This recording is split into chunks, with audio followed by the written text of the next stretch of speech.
করিস আজকে বাজারে গেলাম যাই দিই সুদের কারবার লোক গুনা দেখে মনে হয় না যে সুদ এই পরিমাণ সুদেরই বাড়ছে।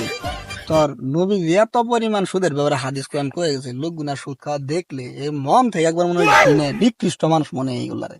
কি কমু ভাই, তুমি এই মানুষ দেখে বোঝাই যায় না এবারে সুদ খায়। কি আর করবো, মানুষের সুদ খায় কত কিছু করে, বাংলা একটা মোবাইল এটাও চেঞ্জ করায় না। সুদ খাইলে আবার আজকে নতুন একটা মোবাইল থাকতো, আইফোন প্রো ম্যাক্স থাকতো, কত ধরনের মোবাইল আছে।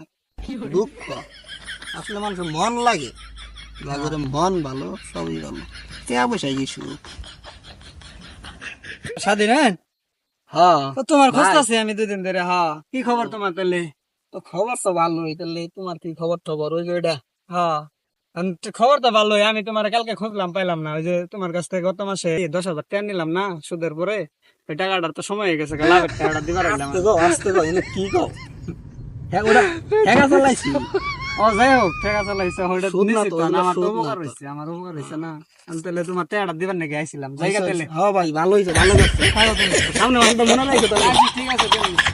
কি বাটপারের বাটপার, এতক্ষণ আমার সুদের ব্যাপারে বয়ান দিল আর নিজেই সুদ খা।